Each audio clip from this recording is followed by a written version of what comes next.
ভাই, এই লোকটাকে দেখেছো এখানে?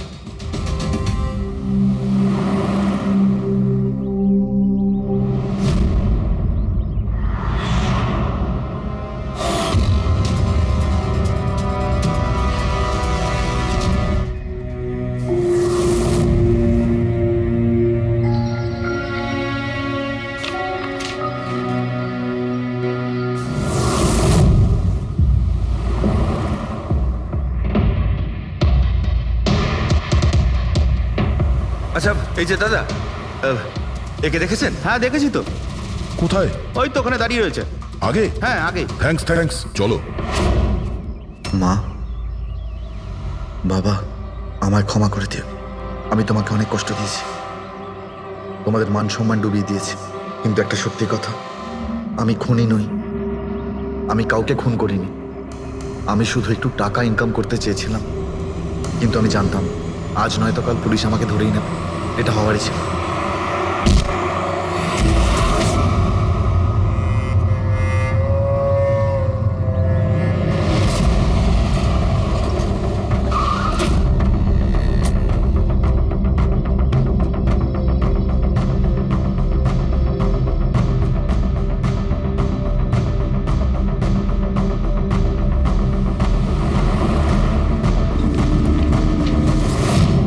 ক্ষমা করে দাও, এই বদনাম নিয়ে বেঁচে থাকার থেকে মরে যাওয়া ভালো। স্যার, আমরা সিসিটিভি ফুটেজ চেক করে দেখেছি। ওকে দেখে ওখানে ডিপ্রেসড মনে হচ্ছিল। স্যার, মনে তো হচ্ছে না কেউ ওকে ফোর্স করেছিল, ও নিজের ইচ্ছেতেই মারা গিয়েছে। সুইসাইড নোট পড়ে তো মনে হচ্ছে স্যার ও এই কাজের ব্যাপারে খুব লজ্জিত ছিল। ও এ ব্যাপারে জড়িত তো ছিল, কিন্তু সিটকেও মারেনি। স্যার, দিনেশ নয় তো আর কে হতে পারে? এদের এইসব খেলার ব্যাপারে আর তো কেউ জানতোই না। এরকম ব্যাপার নয় তো যে এরা যাদেরকে ঠকিয়েছিল ওদের মধ্যে কেউ এদের থেকে প্রতিশোধ নিচ্ছে? হতে পারে। একটা কাজ করি, আমরা বোর্ডের ওপর পুরো সাসপেক্টদের নাম লিখি, ওদের ফটোগুলো ওই সাসপেক্ট মানে ওই এনআরআই যাকে হরিশ আর তার দুই বন্ধু মিলে ঠকিয়েছে,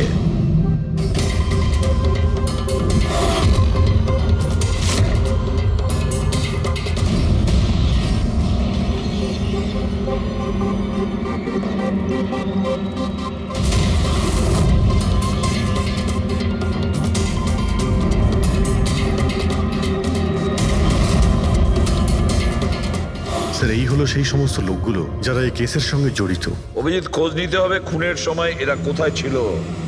পুরো ইনফরমেশনটা আমরা এয়ারপোর্ট ইমিগ্রেশন থেকে পেয়ে যাব। স্যার, এই ফটোগ্রাফে যে 8জন লোক আছে সেই সময় তারা ইন্ডিয়াতে ছিলই না। ইনফ্যাক্ট বেশিরভাগ লোকই এই ঘটনার পরে ইন্ডিয়াতে ফেরেইনি। শুধু এই 4 জন ছাড়া এই 3 জন সাক্ষী, বিক্রম, রণবীর, প্রীতম আর মিস্টার রানা। স্যার, এক্ষুনি আমি মিস্টার রানার বাড়িতে ফোন করেছিলাম, ওনার ওয়াইফ ধরেছিলেন। বললেন যে 3 বছর আগে উনি মারা গেছেন, আর 3 বছর আগে এরা ওনাকে ঠকিয়েছিল। উনি এই গিল্ট ফেলেই ভুগতেন যে ওনার সামনে কেউ খুন হয়ে গেছিল আর উনি কিচ্ছু করতে পারেননি, যার জন্য উনি নেশার কবলে পড়েন। আর তাহলে বাকি থাকলো 3 জন সাসপেক্ট, প্রীতম, রণবীর আর বিক্রম। প্রীতম আর বিক্রম এরা তো দেশের মধ্যেই ছিল, কিন্তু এই শহরে ছিল না।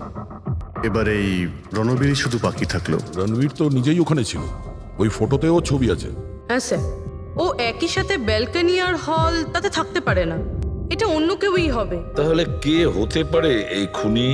পঙ্কজ, মিস্টার রানা 3 বছর আগে মারা গেছেন, ওনার পুরো ডিটেলসটা আমার চাই। স্যার,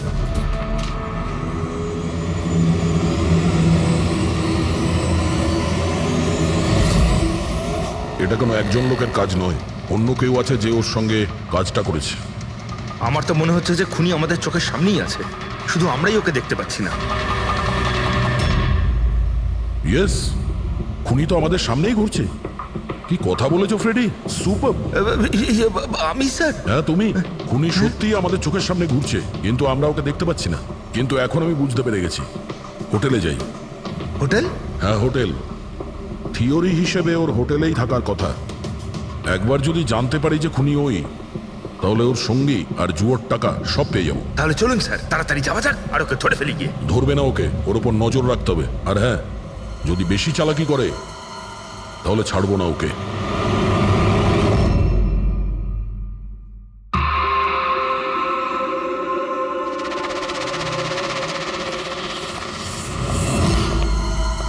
এক্সকিউজ মি, হ্যাঁ স্যার, আমি আপনার ফোন থেকে একটা ফোন করতে চাই। করুন স্যার। আমাকে হারানো আজ তোমাদের পক্ষে সম্ভবই নয়। সম্ভব না, তাই না? হ্যাঁ, দাঁড়া দেখাচ্ছি।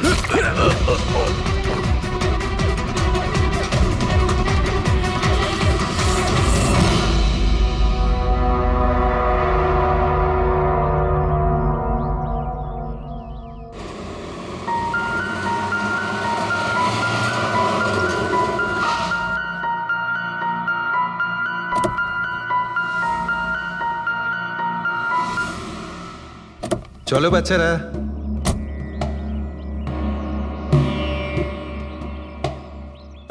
ভীষণ ক্লান্ত লাগছে, এত লম্বা ড্রাইভ।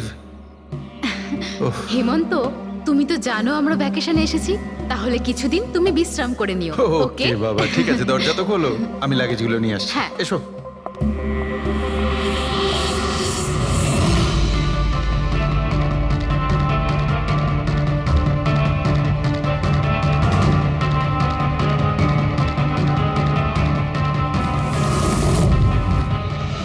হেমন্ত, হেমন্ত তাড়াতাড়ি এদিকে এসো। এই এই দরজাটা। তুমি ওদের গাড়িতে বসাও, আমি দেখছি। হেমন্ত সাবধানে প্লিজ। চলো চলো চলো।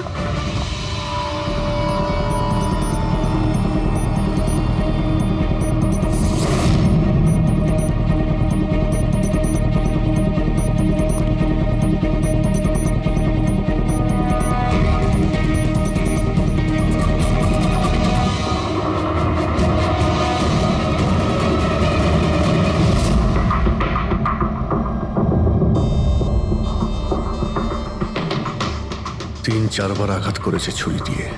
লাশ খুব একটা পুরনো নয়, মনে হচ্ছে কাল রাতে খুন হয়েছে এর।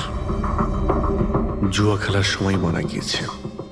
এই 5টা গ্লাস পড়ে আছে এখানে, আর এই 5টা ভাগে তাস বাটা আছে। মনে হচ্ছে এছাড়া আরো 4 জন ছিল, ওদের মধ্যে কেউ একজন মেরেছে একে। বাইরে থেকেও কেউ আসতে পারে। পুরবী পঙ্কজ, একটু দেখো তো এই জালনা কিংবা দরজা ভাঙা নেই তো? মিস্টার হেমন্ত, এই লোকটা কে? না স্যার, আমি তো এনাকে আগে কখনো দেখিও নি। এই লোকটা আপনার ঘরে মরে পড়ে আছে, আর দেওয়ালের চারিদিকে ওর ছবি লাগানো আছে। এটা কি করে সম্ভব? একজন অচেনা লোক আপনার এই হলিডে হোমে এসে তাস খেলছে, মারা গেছে। How it possible?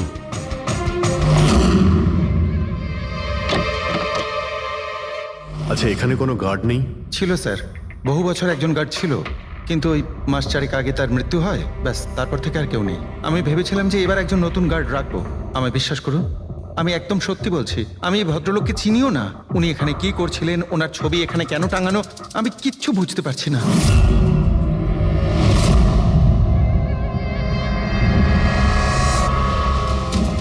Pankaj,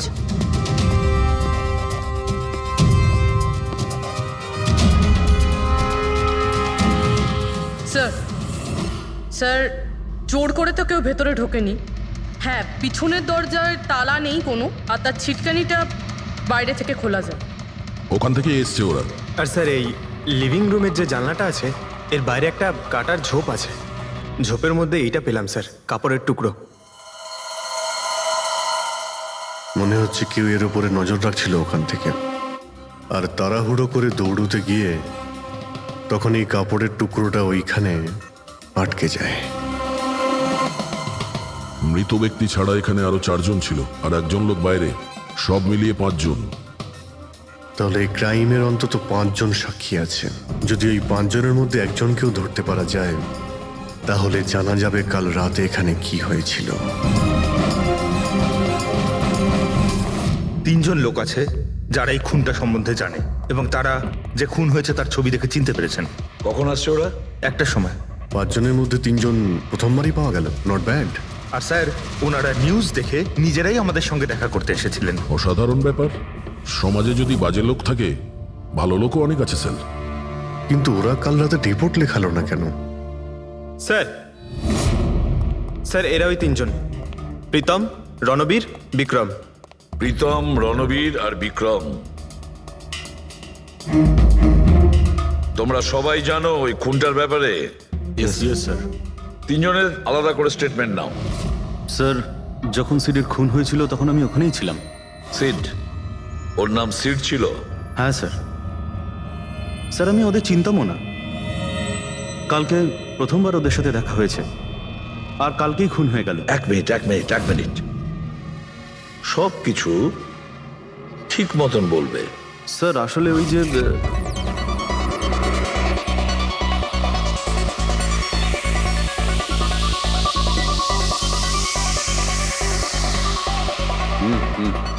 sure sir.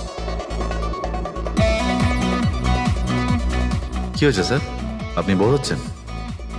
ক্লাবে ভালো লাগছে না আপনার? ক্লাব? তুমি এটাকে ক্লাব বলছো? মনে হচ্ছে ক্লাব তুমি দেখোইনি। স্যার আপনি এখানে নতুন এসেছেন, এই শহরে প্রথমবার এসেছেন? হ্যাঁ, নিউ ইয়র্কে থাকি। একটা কাজের জন্য ইন্ডিয়াতে এসেছি। কাজ শেষ হয়ে গেছে আর শহরে বসে বোর হচ্ছি।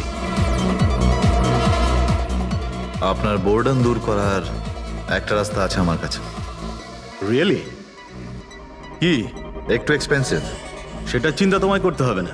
কি রাস্তা আছে সেটা বলো। ভেবে দেখুন স্যার, লাখ টাকার ব্যাপার, আর রিস্কও আছে।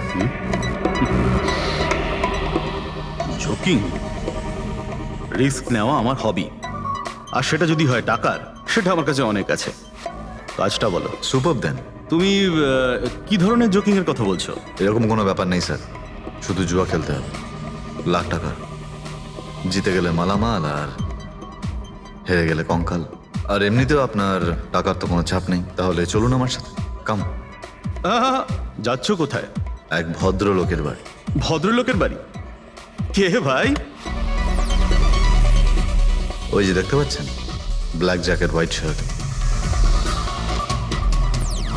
তাহলে ওই বারটেন্ডার তোমাকে ওর বাড়িতে নিয়ে গিয়েছিল, তারপর তারপর কি হয়েছিল? না স্যার, ও সিডের বাড়ি নিয়ে যায়নি।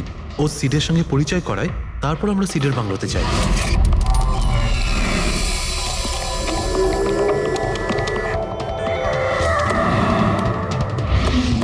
আর যখন আমরা ওখানে পৌঁছলাম তখন আগে থেকেই দুজন ওখানে ছিল।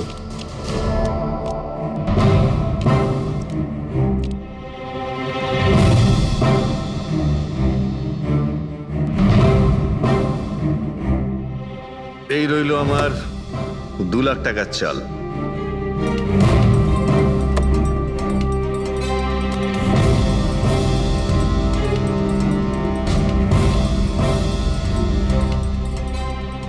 শো দেখা। দারুণ ব্যাপার ভাই। কি খেয়ে বসেছিস? জিতেই চলেছিস। আমাদেরও বলে দে, আমরা একটু টাকা কামাই। ভাই, যদি খেলেই যেতে পারা যেত তাহলে তো কোনো কথাই ছিল না। এগুলো সব কপালের ব্যাপার, আর আজ আমার কপাল ভীষণ ভালো। সেটাই মনে হচ্ছে। তাহলে আরেকটা ডিল হয়ে যাক। হয়ে যাক। এটা কি করে হতে পারে? বললাম না আমার কপাল খুব ভালো। তোর লাক আজকে ভালো না অন্য কিছু? মানে মানে এটাই যে তুই তাসের মধ্যে সেটিং করে রেখেছিস। এ নিশ্চয়ই তাসের মধ্যে কিছু গোলমাল করে রেখেছে। ভাই, এর বাড়ি হয়তো কোনো ক্যামেরাও লাগিয়ে রেখেছে, নাকি তাসে গন্ডগোল করে রেখেছে। ভেবে দেখার ব্যাপার। তোর মনে হচ্ছে আমি চিটিং করছি? অফকোর্স, নাহলে আমাদের মধ্যে কারো হাতে ভালো তাস এলো না কেন? ওর এলো না, আমার এলো না কেন? তুই চিটিং করছিস? চিটার? এই, তুই আমাকে চিটার বলছিস? হ্যাঁ, তোকে চিটার বলছি। ও, হার মেনে নিতে পারছিস না তুই, তাই তো? খোকা, এটা বড়দের গেম, বাচ্চাদের নয়। যদি এখানে জিততে হয় না, তবে কার্ডে জিততে হয়। তাহলে বেরিয়ে যায় এখান থেকে। মুখ সামলে কথা বল। কি করছিস? তুই মুখ সামলে কথা বল, এটা আমার বাড়ি, বুঝলি? বেরিয়ে যা এখান থেকে। কি করছিস কি ভাই? আরে ওকে তাড়া কেউ এখান থেকে। তার মানে হরিশ ওখান থেকে চুপ করে বেরিয়ে গেল? হ্যাঁ স্যার, প্রথমে আমারও মনে হচ্ছিল যে ও চলে গেছে, কিন্তু ও কিচেনে গেছিল। কিচেনে? হ্যাঁ স্যার, কিচেনে। যখন ও কিচেন থেকে বেরোলো তখন ওর হাতে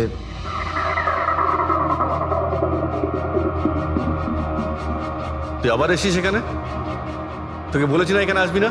বেরো এখান থেকে। আবার কি হলো কি? এই, তুই আবার হাত দিচ্ছিস গায়ে? আরে ভাই, হ্যাঁ? আরে কি করলি কি তুই? আরে মেরে দিল ওকে।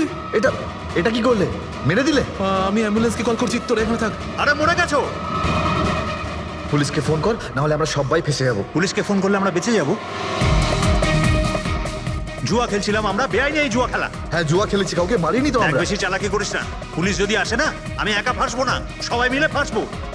সেভ একটা কাজ করতে পারি, তোরা এখান থেকে যা, আমি কাজটা খতম করে আসছি।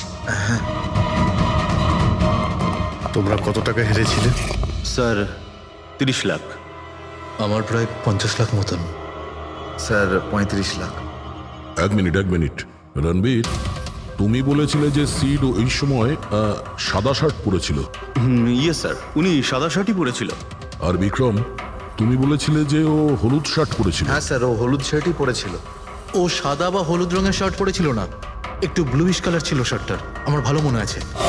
কিভাবে সেটা হয়? আমরা যখন লাশটাকে পেয়েছিলাম তখন ও হোয়াইট কালারের শার্ট পরেছিল, আর রণবীরও তো এই একই কথা বলছে। এটা কিভাবে সম্ভব? একই সময়ে আলাদা আলাদা ড্রেসে কিভাবে খুন হয়? স্যার যখন মার্ডার হলো তখন এটা কেউ ছিলই না ওখানে। ছিল না মানে? মানে এটাই যে আমার ভালো মতো মনে আছে, এটা 6 মাস আগের ঘটনা। এরা ছিল না ওখানে। না স্যার, এটা পুরো 1 বছর আগের কথা। কি সব বলছে স্যার এরা? ফোন তো কাল রাতে হয়েছে, তাই না? এক্স্যাক্টলি, খুনটা গতকাল রাতেই হয়েছিল, আর সেই সময় উনি সাদা রঙের শার্টই পরেছিলেন। এক মিনিট, এসব তোমরা কি বলছো? কাল রাত, 6 মাস, 1 বছর আগে? হ্যাঁ স্যার। আই হোপ তোমরা একটা লোকের মার্ডারের কথা বলছো যা কাল রাতে হয়েছিল, তাই তো? আর তোমরা বলছো এই দুইজন ছিল না মার্ডারের সময়? স্যার এরা দুজন ওখানে ছিল না। আমি যে মার্ডারের কথা বলছি সেটা 6 মাস আগে হয়েছে। স্যার, খুনটা কাল রাতেই হয়েছিল, আর সেই সময় যারা ছিল সেই দুজন অন্য কেউ ছিল, ওরা তখন ওখানে ছিল না। হ্যাঁ স্যার, ওরা ঠিক বলছে, আমিও চিনি না এদেরকে। তোমরা তিনজনের সিডের কথাই বলছো তো? আর মার্ডার হওয়ার আগে ও তোমাদের সঙ্গে চেরিস ক্লাবে দেখা করেছিল তো? আর তারপরে ও তোমাকে হেমন্ত বিলায় নিয়ে গেছে। না স্যার, ও আমাকে সংকল্প ম্যানশনে নিয়ে গেছিল, আর সেটা ওই কীর্তি হিলসে। হ্যাঁ, কীর্তি হিলসে ছিল। না স্যার, ও আমাকে ইয়াশ হাউসে নিয়ে গেছিল, যেটা কার্টিস রোডে রয়েছে। একটাই লোক তিনবার তিন জায়গায় 3 রকম আলাদা আলাদা জামা কাপড় পরে কি করে মরতে পারে? হ্যাঁ, সালুকে বলো। আচ্ছা ঠিক আছে, ওকে। অভিজিৎ, সালুকে কোনো সূত্র খুঁজে পেয়েছে। তোমরা যাও, সালুকের সঙ্গে দেখা করো, আর ততক্ষণে আমি এদেরকে একটু জিজ্ঞাসাবাদ করি।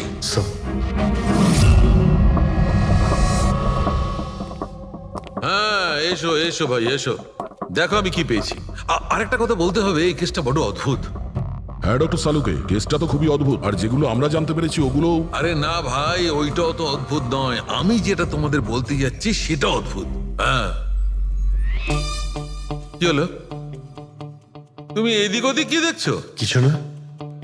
ঠিক তো? না, আমি আপনার কথাই শুনছি। কি বলছেন স্যার? ও আচ্ছা, হ্যাঁ, তো আমি কি বলছি? ও হ্যাঁ, অদ্ভুত। দেখো, আমি এর রক্তের সঙ্গে সঙ্গে রক্তের মতো আর একটা জিনিস পেয়েছি। রক্তের মতো? স্যার আপনার সন্দেহ একদম ঠিক ছিল, এটা ডাই ছিল। আরে সারিকা, তুমি এসে গেছো? মানে আমি বলতে চাইছি, কি বলছো তুমি? লাল ডাই? কি করে? আরে বাহ, কনসেন্ট্রেশন ফিরে পেয়েছো তুমি? আরে আমার কনসেন্ট্রেশন কোথায় গিয়েছিল? তোমরা সব সময় না আমার পিছনেই পড়ে থাকো। ও আচ্ছা। আমি সিডের বডি থেকে এই প্লাস্টিক ব্যাগটা পেয়েছি। এই ব্যাগ ওর শার্টের ঠিক নিচে ওর বডির সাথে টেপ দিয়ে আটকানো ছিল, আর এই ব্যাগটাতেই একদম রক্তের মতো ডাই রাখা হয়েছিল। এটা তো ঠিক ওই রকমই যেটা ফিল্মের শুটিং এ ইউজ করা হয়। বা হয়তো নাটকে। নাটক? হ্যাঁ, নাটকে।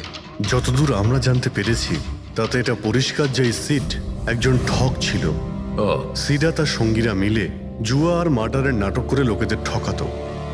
তার মানে এসবের মধ্যে ওই বারটেন্ডারও যুক্ত ছিল।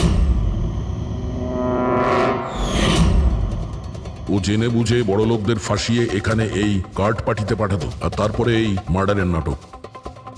তো এই জন্য রণবীর, বিক্রম আর প্রীতম আলাদা আলাদা জায়গায় আলাদা আলাদা সময়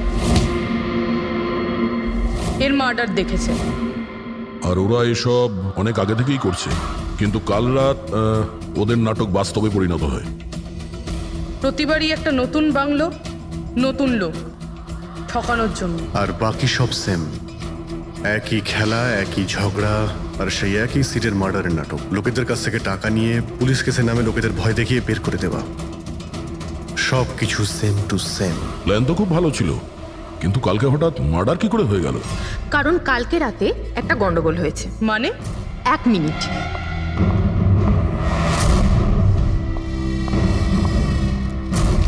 স্যার, আর এই হচ্ছে ছুরি। এই ছুরিটাও সেই রকমই নকল যেমন এই রক্তটা। যদি এটাকে কারোর শরীরে মারা যায় তখন এটা শরীরের ভেতরে যায় না, এটা ছুরির ভেতরেই চলে যায়। এই দেখো। কিন্তু ডক্টর, এটা যদি নকল চাকু হয় তাহলে এই নকল চাকু দিয়ে সিড মারা গেল কি করে? কালকে রাতে একটা ভুল হয়েছিল। এখানে একটা পেঁচ আছে, এই দেখো। যদি এই পেঁচটাকে ঘুরিয়ে দেওয়া যায় তখন এই ফলাটা আটকে যায়, ভেতরে ঢুকতে পারে না। তারপর এই ছুরিটা দিয়ে কেউ যদি আঘাত করে শরীরের ভেতরে ঢুকে যায়। কেউ ইচ্ছে করে এই ছুরিটাকে এরকম বানিয়েছে যাতে সিড মরে যায়। এরকম তো সেই লোকটাই করতে পারে যে এই খেলার ব্যাপারে সব কিছু জানতো। এটা বোধহয় সে যে লিভিং রুমের ব্যালকনিতে ছিল, যার কাপড়ের টুকরো আমরা পেয়েছিলাম। আর দ্বিতীয়ত, আমাদের খুনির কাছে সে পৌঁছবে যে বাকি লোকেদের কার্ড পার্টি পর্যন্ত পৌঁছেছে। ওই bartender Dinesh. Excuse me? I am sorry sir, এখনো ক্লাব ওপেন হতে বেশ কিছুটা সময় বাকি আছে। Sorry sir. আমরা একটা কেসের ব্যাপারে এখানে এসেছি। আমরা সিআইডি থেকে। সিআইডি? হ্যাঁ বলুন স্যার, আমি কি করতে পারি আপনার জন্য? স্টাফেদের সঙ্গে কিছু কথা আছে। স্টাফেরা এখানে আছে? এখন সবাই তো এখানে নেই, কিছু লোক আছে যারা লকার রুমে ইউনিফর্ম চেঞ্জ করছে। আপনাদের একজন বারটেন্ডার দিনেশ, সে কোথায়? ম্যাম, কাল থেকে ও কাজে আসেনি, জানি না না বলে কোথায় গেছে। আচ্ছা স্যার, ব্যাপারটা কি? ও কিছু ঘটিয়েছে নাকি? করেছে কি করেনি সেটা পরে আপনি জানতে পারবেন। আপাতত আপনি ওর অ্যাড্রেস দিন আমাদের। স্যার, ও এখানে যে অ্যাড্রেস দিয়েছিল সেটা ভুল অ্যাড্রেস। অ্যাকচুয়ালি ও যখন উধাও হয়ে গিয়েছিল এখানে অ্যাড্রেস বুক থেকে ওর সব ডিটেলস বার করেছিলাম আমি, কিন্তু তারপর দেখলাম যে অ্যাড্রেসটা ভুল। আপনি চাইলে আমি আপনাকে অ্যাড্রেসটা দিতে পারি, কিন্তু আমার মনে হয় না আপনি ওকে ওখানে খুঁজে পাবেন। আপনি যখন কাউকে কাজে রাখেন তখন তাদের ডিটেলস নিয়ে রাখেন না? আপনি কি জানেন আপনার এই বারকে সামনে রেখে ও লোককে ঠকাতো? হোয়াট? আর আমরা এখন ওকে একটা খুনের ব্যাপারে খুঁজছি। Murder? I am sorry ma'am, আমি সত্যি জানতাম না। সেই জন্যই আগে থেকে ভালো করে খোঁজ নিতে হয়। রুলসগুলো আপনার ভালো করে ফলো করা উচিত ছিল। আগে থেকে এগুলো করলে আজকে এরকম প্রবলেম হতো না। I am sorry sir. আচ্ছা, এই দিনের সম্পর্কে আর কি বলতে পারো? কিছু জানো ওর সম্পর্কে? না স্যার, তেমন বিশেষ কিছু নয়, কারণ ও খুব কম কথা বলতো, বেশিরভাগ চুপ করেই থাকতো। সেই জন্য ওর বন্ধু কম ছিল, শুধু এক মেয়ে ছাড়া, মানসী। ও এখানে ওয়েট্রেসের কাজ করে। ওদের মধ্যে ভালো ভাব ছিল, যদিও ওরা দুজনে কোনোদিন এটা প্রকাশ করেনি, কিন্তু আমার মনে হয় যে ওদের মধ্যে প্রেমের সম্পর্ক ছিল। তো আপনি মানসীকে জিজ্ঞেস করেননি কি ছিল ওদের মধ্যে? জিজ্ঞেস করেছিলাম ওকে, কিন্তু ও নিজেও জানে না। কোনো ব্যাপার না, মানুষকে একবার ডাকুন তো। ঠিক আছে স্যার। স্যার, মানসী। মানসী, দিনেশ তোমার বন্ধু ছিল? ছিল মানে? ও ঠিক আছে তো? দেখো, একটা খুন হয়েছে, আমরা সন্দেহ করছি দিনেশ ওটাতে ইনভলভ আছে। আমরা ওকে খুঁজছি। তুমি জানো কোথায় আছে ও? আমি নিজেই অনেক টেনশনে আছি, ওর ফোনও লাগছে না। আর ও এখানে যে অ্যাড্রেসটা দিয়েছিল সেটাও নকল। আর আপনারা বলছেন যে ও কোনো মার্ডারের সাথে যুক্ত? আচ্ছা, আপনি তো ওকে খুব ভালো করেই জানতেন না? হ্যাঁ স্যার, আমরা একে অপরকে ভালোবাসতাম আর আমরা বিয়েও করতে চলেছিলাম। সেই জন্য ও কিছু টাকা জোগাড় করতে চাইছিল। আচ্ছা, ও এই টাকাটা ক্লাবের চাকরি থেকে জমাচ্ছিল নাকি অন্য কোনো সাইড বিজনেস ছিল ওর? চাকরি ছাড়া ও শেয়ার বিজনেসে ও টাকা লাগিয়েছিল। আর আমাকে বলতো যে ও অনেক টাকা রোজগার করছে, আমাকে দামি দামি গিফট দিত আর দামি দামি রেস্টুরেন্টও নিয়ে যেত। তো ও তোমায় ওর ঠকানোর বিজনেসের ব্যাপারে কিছুই বলেনি? ওর কোনো ছবি আছে তোমার কাছে? হ্যাঁ আছে।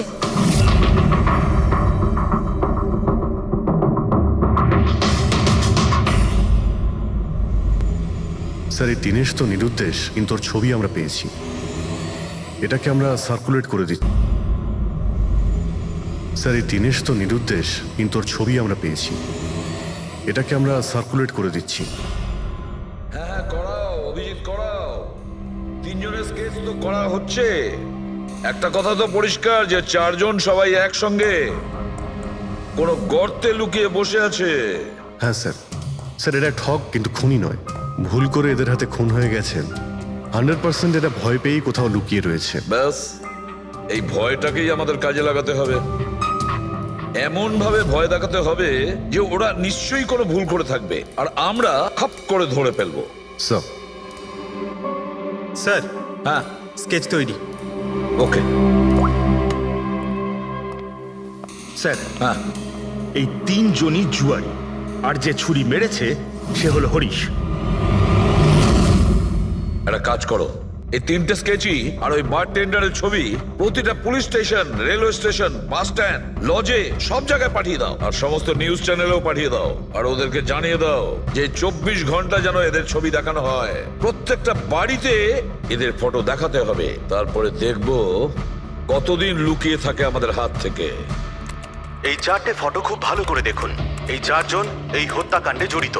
এদের ব্যাপারে কোনো রকম সূত্র বা কোনো রকম খবর পেলে সিআইডি কে এই নাম্বারে খুব তাড়াতাড়ি যোগাযোগ করবেন। এরা খুবই ভয়ানক।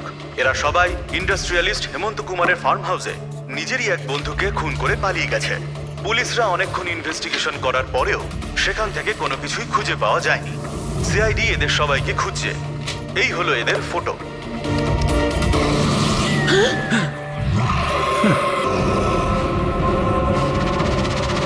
ভাই শোন না, ম্যাচটা চালু কর না, ম্যাচ হচ্ছে।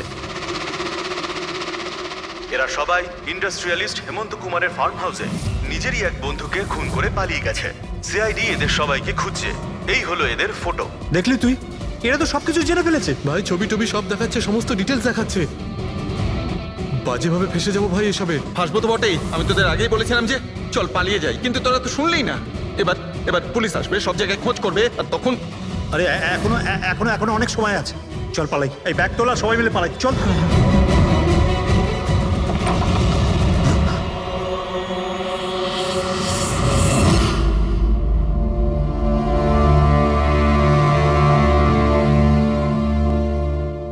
স্যার, সিট তো আমার খুব ভালো বন্ধু ছিল, আমার পার্টনার ছিল, সব কিছু ঠিকঠাক চলছিল। এতদিন ধরে কোনো গোলমাল হয়নি। ওই রাতে কি যে হলো, আমি তো অন্যান্য বারের মতোই নকল ছুরিই মেরেছিলাম, কিন্তু মানে জানি না কিভাবে মরলো, আমি জানি না। এও জানে না। ওসব নাটক বন্ধ করো আর সত্যি করে বলো। বলো স্যার, আমরা ধনী আর এনআরআই লোকদের বোকা বানিয়ে ঠকাতাম, আর দিনেশ ওই জেডিস ক্লাব থেকে এই ধরনের বোকাদের সিডের কাছে আনতো। তারপর আমরা সেই বড় লোক এনআরআই লোকগুলোকে কোনো খালি নির্জন বাংলোয় নিয়ে যেতাম, যেটা আমরা প্রথম থেকেই সিডের বাংলোর মতো সাজিয়ে রাখতাম। হ্যাঁ স্যার, আমার একটা বিজনেসও আছে স্যার, রিয়েল এস্টেটের বিজনেস। তাই স্যার এই কাজের জন্য এরকমই খালি শুনশান বাংলোর খোঁজ করতাম আমি স্যার, আর তারপর অ্যাভেলেবেল করাতাম এই কাজের জন্য স্যার। স্যার, প্রথমে আমরা মুরগিকে জিততে দিই, আর তারপর যখন সে ভরসা পেয়ে যায় তখন সিট জেতা শুরু করে দেয়। এই সব কিছুর প্ল্যান থাকতো স্যার, সিট জিততেই থাকতো, আর ওরা আমার মধ্যে ঝগড়া শুরু হতো, আর আমি রেগে গিয়ে ওকে খুন করে দিতাম, মানে মিথ্যে করেই। এসব দেখে ধনী এনআরআই লোক ঘাবড়ে যেত আর ওদের টাকা পয়সা ফেলে পালিয়ে যেত। ওঠে পর নাটক শেষ, চলে গেছে ও।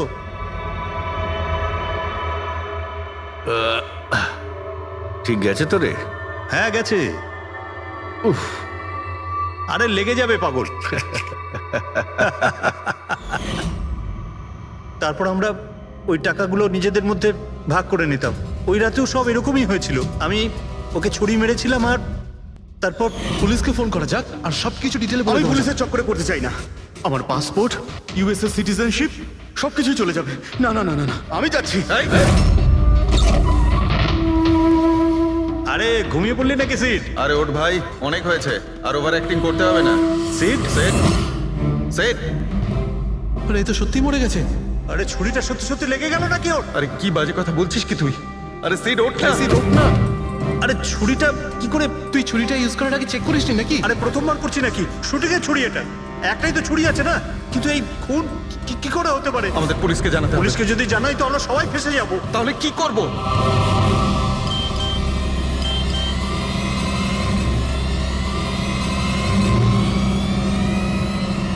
তোর খেলাটা ভেস্তে গেছে ভাই। কি? এই এই এটা দেখ, এই দেখ ফটো আছে।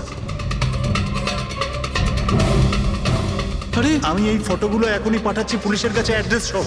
ওরা এক্ষুনি ওখানে এসে পড়বে। তোর খুব শখ হয়েছিল না খেলার?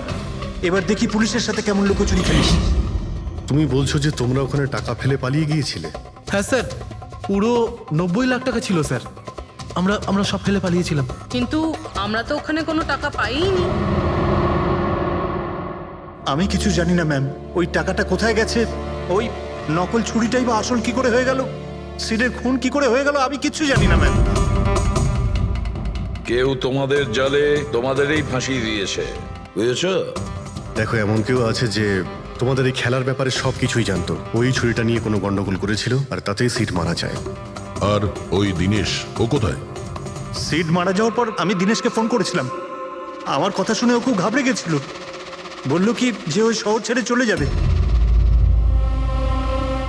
দিনেশ তো তখন থেকেই উধাও। তাহলে কি পুরো প্ল্যানটা আবার দিনেশ করেনি তো? ওখানে রণবীরকে পাঠায় আর হরিশের ছুরিটাই চেঞ্জ করে দেয়, আর তারপরে দিনেশ ব্যালকনিতে লুকিয়ে পড়ে।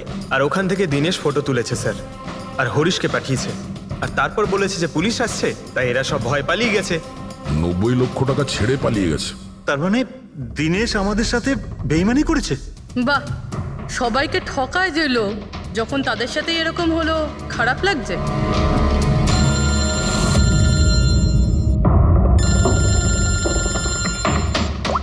হ্যাঁ বলো সালুকে। ফ্যান্টাস্টিক, ঠিক আছে। সালুকে বললো যে প্রমাণ পাওয়া গেছে, যে জিনিস দুটো আমরা দিনেশের কথায় আমরা পাঠিয়েছি। ওর ইউনিফর্ম আর জিমব্যাগ। হ্যাঁ দা, যে কাপড়ের টুকরো আমরা ব্যালকনি থেকে পাই, ওই টুকরোর সঙ্গে এই দিনেশের ইউনিফর্মের কাপড় ম্যাচ করছে। স্যার, তার মানে খুনি দিনেশ?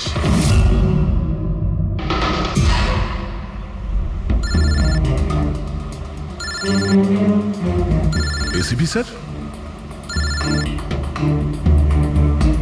হ্যালো। কি জিটি রোড? ঠিক আছে স্যার, ওকে ওকে। জিটি রোডে যেতে হবে। দিনেশকে জিটি রোডের বাজারে দেখা গেছে।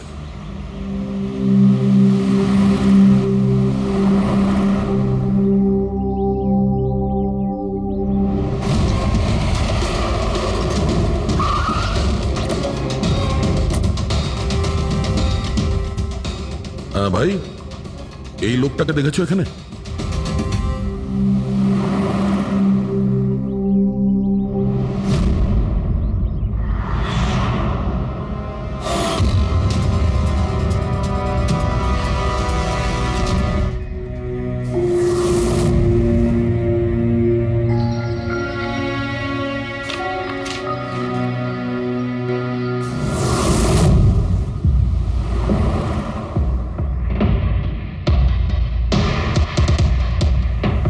আচ্ছা, এই যে দাদা, একে দেখেছেন? হ্যাঁ দেখেছি তো, কোথায়? ওই তো ওখানে দাঁড়িয়ে রয়েছে। আগে? হ্যাঁ আগে। থ্যাঙ্কস থ্যাঙ্কস, চলো। মা, বাবা, আমায় ক্ষমা করে দিও। আমি তোমাকে অনেক কষ্ট দিয়েছি, তোমাদের মান সম্মান ডুবিয়ে দিয়েছি। কিন্তু একটা সত্যি কথা, আমি খুনি নই। আমি কাউকে খুন করিনি। আমি শুধু একটু টাকা ইনকাম করতে চেয়েছিলাম। কিন্তু আমি জানতাম আজ নয়তো কাল পুলিশ আমাকে ধরেই নেবে। এটা হওয়ারই ছিল।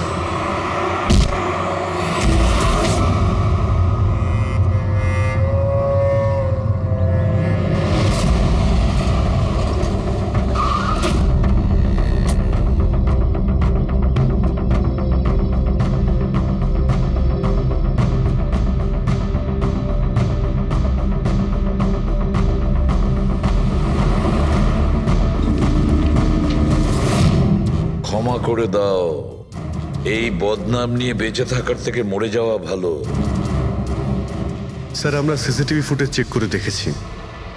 ওকে দেখে ওখানে ডিপ্রেসড মনে হচ্ছিল। স্যার মনে তো হচ্ছে না কেউ ওকে ফোর্স করেছিল, ও নিজের ইচ্ছেতেই মারা গিয়েছে। সুইসাইড নোট পড়ে তো মনে হচ্ছে স্যার ও এই কাজের ব্যাপারে খুব লজ্জিত ছিল। ও এ ব্যাপারে জড়িত তো ছিল, কিন্তু সিটকেও মারেনি। স্যার দিনেশ নয় তো আর কে হতে পারে? এদের এইসব খেলার ব্যাপারে আর তো কেউ জানতোই না। এরকম ব্যাপার নয় তো যে এরা যাদেরকে ঠকিয়েছিল ওদের মধ্যে কেউ এদের থেকে প্রতিশোধ নিচ্ছে? হতে পারে। একটা কাজ করি আমরা, বোর্ডের ওপর পুরো সাসপেক্টদের নাম লিখি, ওদের ফটোগুলো ওই সাসপেক্ট মানে ওই এনআরআই যাকে হরিশ আর তার দুই বন্ধু মিলে ঠকিয়েছে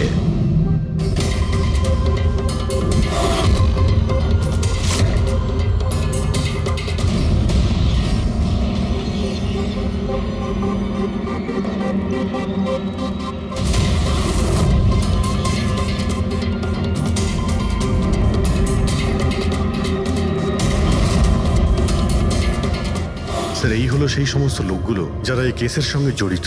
অভিজিৎ, খোঁজ নিতে হবে খুনের সময় এরা কোথায় ছিল। পুরো ইনফরমেশনটা আমরা এয়ারপোর্ট ইমিগ্রেশন থেকে পেয়ে যাব। স্যার এই ফটোগ্রাফে যে 8জন লোক আছে সেই সময় তারা ইন্ডিয়াতে ছিলই না। ইনফ্যাক্ট বেশিরভাগ লোকই এই ঘটনার পরে ইন্ডিয়াতে ফেরেইনি।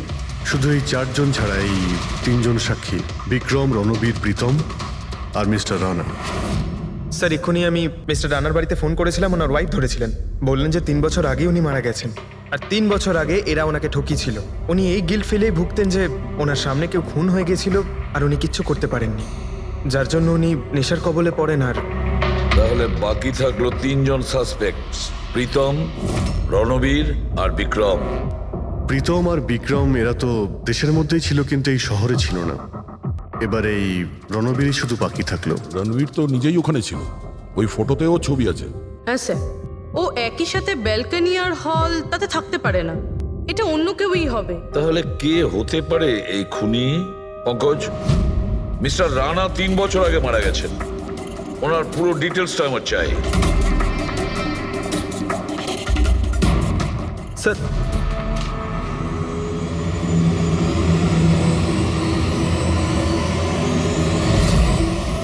এটা কোনো একজন লোকের কাজ নয়, অন্য কেউ আছে যে ওর সঙ্গে কাজটা করেছে। আমার তো মনে হচ্ছে যে খুনি আমাদের চোখের সামনেই আছে, শুধু আমরাই ওকে দেখতে পাচ্ছি না। ইয়েস, খুনি তো আমাদের সামনেই ঘুরছে। কি কথা বলেছো ফ্রেডি, সুপার। আমি স্যার? হ্যাঁ তুমি, খুনি সত্যিই আমাদের চোখের সামনে ঘুরছে, কিন্তু আমরা ওকে দেখতে পাচ্ছি না। কিন্তু এখন আমি বুঝতে পেরে গেছি। হোটেলে যাই। হোটেল? হ্যাঁ হোটেল। থিওরি হিসেবে ওর হোটেলেই থাকার কথা। একবার যদি জানতে পারি যে খুনি ওই, তাহলে ওর সঙ্গী আর জুয়োর টাকা সব পেয়ে যাবো। তাহলে চলুন স্যার, তাড়াতাড়ি যাওয়া যাক আর ওকে ধরে ফেলি গিয়ে। ধরবে না ওকে, ওর ওপর নজর রাখতে হবে। আর হ্যাঁ, যদি বেশি চালাকি করে তাহলে ছাড়বো না ওকে।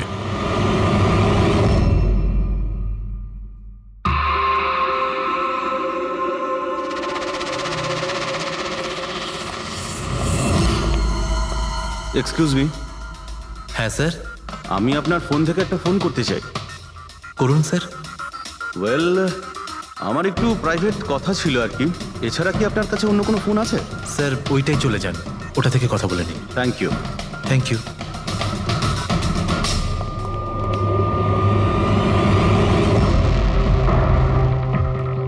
শোনো ভাই। হ্যাঁ স্যার। আমরা সিআইডি থেকে আসছি, আমরা এই লোকটাকে ফলো করছি। এই লোকটা যে কথা বলছে ওটা আমাদের শুনতে হবে যে কি কথা বলছে। স্যার ওই ফোনটা এই ফোনটার সাথে কানেক্টেড। আমার মনে হচ্ছে সিআইডি কিছুই জানতে পারেনি, প্ল্যানটা সাকসেসফুল। আমাদের প্ল্যানটা খারাপ করার শুধু একটাই লোক ছিল, আর সেই ছিল দিনেশ। আরও সেটার উপযুক্ত শাস্তি পেয়ে গেছে। So there is nothing to worry about. You don't worry, আমি যদি কিছু জানতে পারি তোমাকে জানাবো। I love you two.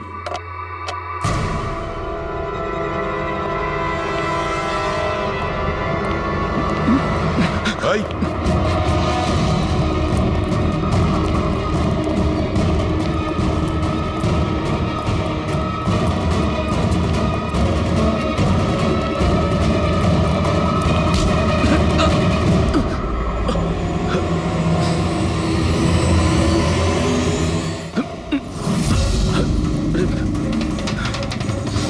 আমি আপনাদেরকে কিচ্ছু বলতে পারবো না, আমি এই ব্যাপারে কিচ্ছু জানি না। তুই কিছু বলিস আর না বলিস, তুই ফোনে যা কথা বলছিলি না ওটা আমরা সবাই শুনে নিয়েছি, বুঝলি? শুধু এটা বল, টাকা কোথায়? হ্যাঁ, দেখো, মুখ বন্ধ করে কেন নিজের জীবনের সর্বনাশ ডেকে আনছো? তোমার মঙ্গল এতেই, চুপচাপ যা জানো সব বলে দাও। টাকাটা ওর কাছে রয়েছে।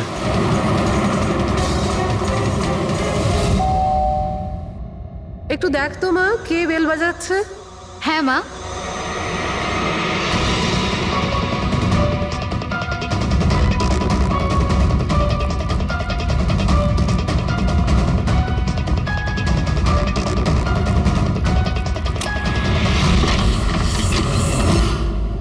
হাই, চিনতে পেরেছো? স্যার, মানসী।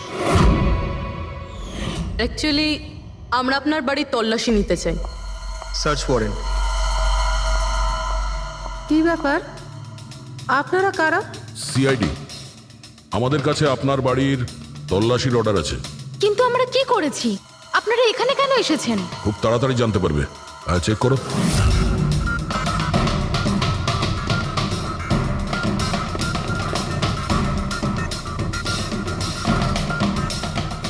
দয়া স্যার।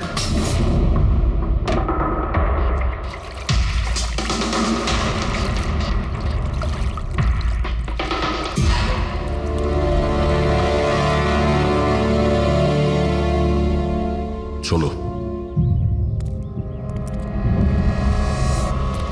এই নোটগুলোতে রক্ত লেগে রয়েছে। ডিএনএ টেস্ট করলেই জানতে পেরে যাব যে এই রক্তটা সিডের, তাই না? এবার বলো, কিছু জিজ্ঞেস করবে? এখন এ জিজ্ঞাসা করবে না, আমরা জিজ্ঞাসা করব ব্যুরোতে। কিন্তু আপনারা আমাকে কেন সন্দেহ করলেন? শেষবার আমাদের মনে হয়েছিল যে দিনেশ খুনি, কিন্তু ও সুইসাইড করে প্রমাণ করে দিয়েছে যে ও খুনি নয়। মানুষ এটা কি চেনো?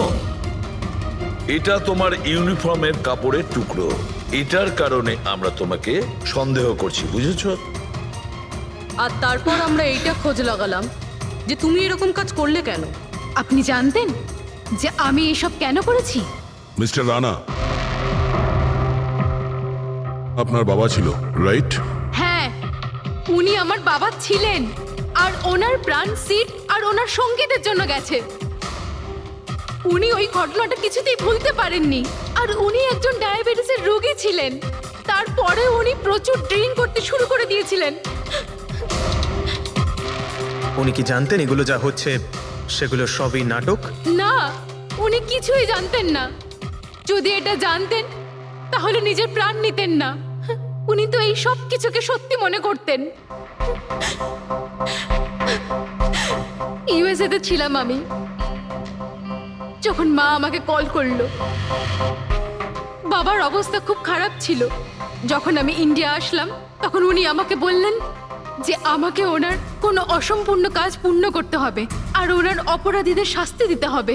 তারপরে আমিও বাবাকে প্রমিস করেছিলাম যে আমি ওনার অসম্পূর্ণ কাজ শেষ করব। তারপরে উনি আমাদের সবাইকে ছেড়ে চলে গেলেন। তারপরে তুমি কি করলে? তারপরে আমি খোঁজ করা শুরু করি, কিন্তু ওই সময় এরকম কোনো কেস রেজিস্টারই হয়নি। কিন্তু পরে আমার মনে পড়েছিল বাবা বলেছিল যে এই জেডিস ক্লাবে দিনেশ ওনাকে সিডের সাথে দেখা করিয়েছিল। তো এইভাবে তোমার সঙ্গে দিনেশের দেখা হয়? হ্যাঁ, তারপরে আমি ওখানে ওয়েটারে চাকরি করা শুরু করি। দিনেশকে নিজের বন্ধু বানাই আর ধীরে ধীরে ওর কাছে আসতে থাকি।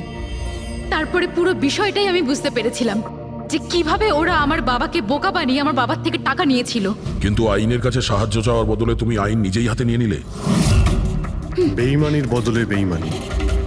দিনেশের সঙ্গে তুমি ভালোবাসার নাটক করেছিলে। হ্যাঁ, আমি নাটক করেছি। ওদেরকে উপযুক্ত শাস্তি দেওয়ার জন্য আমি এটা করেছিলাম। আর এতে তোমার সাহায্য করেছে তোমার প্রেমিক, তোমার আসল বয়ফ্রেন্ড।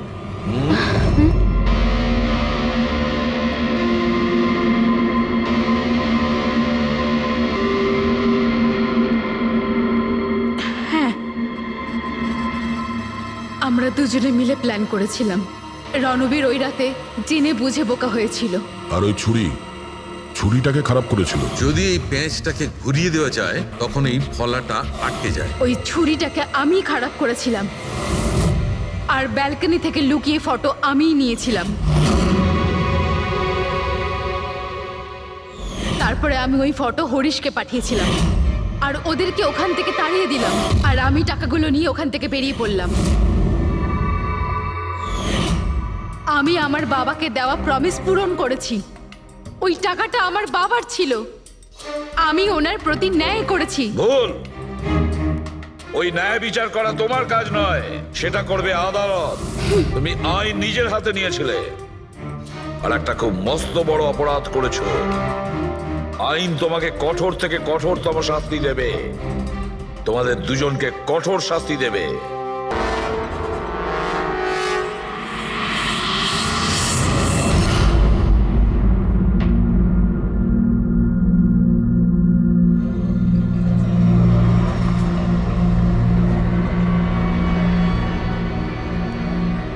Hello, hi. তো আপনি এখানে একাই আছেন দেখছি। গ্রেট, আমিও একা। ইয়া, তাহলে বলুন। আমার তো ইন্ডিয়ান ক্লাসিক্যাল মিউজিকটা ভীষণ পছন্দের। আপনিও ইন্ডিয়ান ক্লাসিক্যাল মিউজিক পছন্দ করেন? হ্যাঁ, ইয়েস। আমিও ছোটবেলা থেকে পছন্দ করি।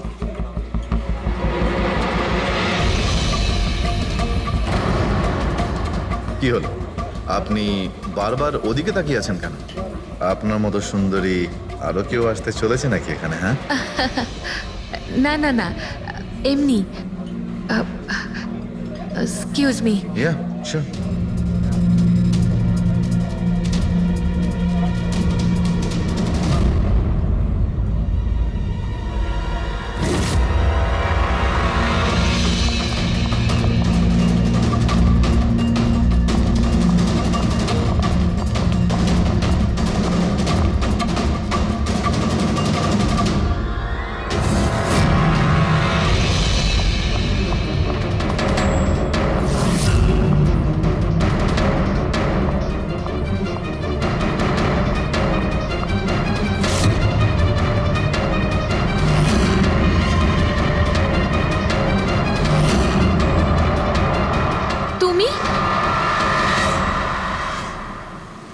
আরে বেবি শোনো, আমার কথাটা বোঝার চেষ্টা করো তুমি।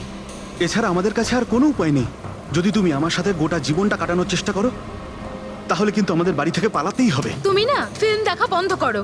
যদি ধরা পড়ে যায় তাহলে আমাদের বাবা আমাদের দুজনকে মেরে এই সমুদ্রেই ভাসিয়ে দেবে। কিন্তু উনি তো আমাদের বিয়েতে রাজি হচ্ছেন না, তাহলে কিছু তো করতে হবে। কিছু না, আমি তোমার সাথে কথাই বলবো না। আইসক্রিমটা ধরো আর যাও এখান থেকে। আরে আকাঙ্ক্ষা, আকাঙ্ক্ষা, আকাঙ্ক্ষা, শোনো না। আকাঙ্ক্ষা, আকাঙ্ক্ষা শোনো। আকাঙ্ক্ষা, আরে আকাঙ্ক্ষা।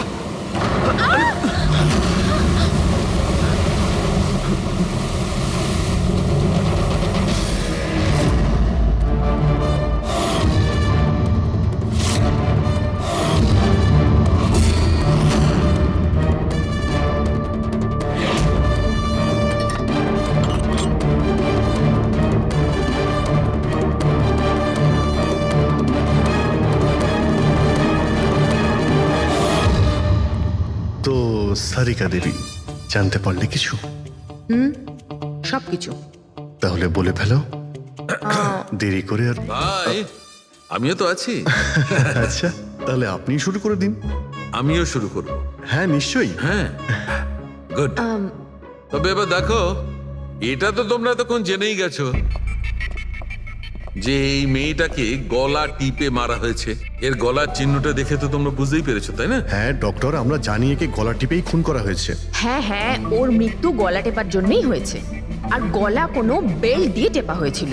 সেটা কি করে জানা গেল? দেখো, এর গলার ওপর যে চিহ্নটা রয়েছে সেটা তো এইরকম চওড়া, আর মন দিয়ে দেখো কোথাও কোথাও গাঢ় আছে আর কোথাও কোথাও হালকা। আর যদি কোনো দড়ির মতো কিছু দিয়ে করা হতো তাহলে এই চিহ্ন এত চওড়া হতো না, এই বেল্টের মতো। আর পুরো গলাটাতে একই ধরনের হতো, কোথাও হালকা আর কোথাও গভীর, এরকম নয়। এক্সিলেন্ট। কি অসম্ভব ইন্টেলিজেন্ট আপনারা। ডক্টর সালুখে, পরের জন্মে আমি ফরেনসিক এক্সপার্টই হব। আরে ভাই ফ্রেডি, তুমি পরের জন্মের কথা কেন বলছো? এই জন্মটাই তাকে সামনে নাও না। আরে পরের জন্মের কথা ভাবছে। হ্যাঁ, আমি কি যেন বলছিলাম? আরে আপনি ওই গলা বেল্ট বেল্ট গলা ওই হ্যাঁ, বেল্ট বেল্ট। দেখো, বেল্ট দিয়ে এইভাবে গলাটা চেপে ধরেছে, আর পরে একে পেছন থেকে মাথার পেছন দিকে কোনো ভারী জিনিস দিয়ে আঘাত করা হয়েছে। ডক্টর সালুখে, খুনি যদি একে গলা টিপেই মেরে থাকবে, তাহলে পেছন থেকে মাথায় বাড়ি মারলো কেন? আরে ভাই, খুনি চাইনি যে যে কোনো ভাবেই হোক মেয়েটা যেন বেঁচে না যায়। কখন মারা গিয়েছিল? রাতে 12টা থেকে 2টোর মধ্যে। রাত 12টা থেকে 2টো? এত রাতে এই মেয়েটা কি করছিল? স্যার, হতে পারে যে এ কোনো কল সেন্টারে কাজ করে, নাইট শিফটে। তাছাড়াও এর আইডেন্টিটি তো আমরা জানতে পারিনি। না না, এরকম মনে হচ্ছে না যে ও কল সেন্টার থেকে আসছিল। মেয়েটার জামা কাপড় দেখে মনে হচ্ছে হয়তো কোনো পার্টির থেকে আসছিল, আর বাড়ি ফেরার সময়। ঠিক ঠিক, সারিক একদম ঠিক কথা বলছে। এ কোনো পার্টিতেই গেছিল, কারণ এর পেট থেকে আমরা মেক্সিকান ফুডের পার্টিকেলস পেয়েছি, আর কফি। মেক্সিকান খাবার? হ্যাঁ, এসব আমি দেখাচ্ছি, এসব। এই দেখো, এইগুলো আমরা টেস্ট করেছি, আর এর দ্বারাই জানতে পেরেছি ওই যে ফুড ছিল সেটা মেক্সিকান ফুড ছিল। কি কি খেয়ে থাকতে পারে এই মেয়েটা? অ্যাভোকাডো, টমেটো, পেঁয়াজ, চিপস, আর ও হয়তো কফিও খেয়েছিল, কারণ আমরা ভেজিটেবল অয়েল আর কর্নেরও অংশ পেয়েছি। আর একটা সবচেয়ে বড় কথা, এর খাবারের মধ্যে আমরা নাইট্রোজেনের ট্রেসেসও পেয়েছি। অদ্ভুত ব্যাপার, খাবারে নাইট্রোজেন? হ্যাঁ ফ্রেডি, আজকাল ট্রেন্ডটাই এইরকম পড়েছে। সবাই আজকাল এই ধরনের সায়েন্টিফিক খাবারই খাচ্ছে। হ্যাঁ, তো এই মেয়েটা এমন একটা রেস্টুরেন্টে খাবার খেয়েছিল যেখানে সায়েন্টিফিক ভাবে মেক্সিকান খাবার বানানো হয়, যা শরীরের পক্ষে খুবই ভালো। এমন রেস্টুরেন্ট তো শহরে খুব বেশি থাকার কথা নয়।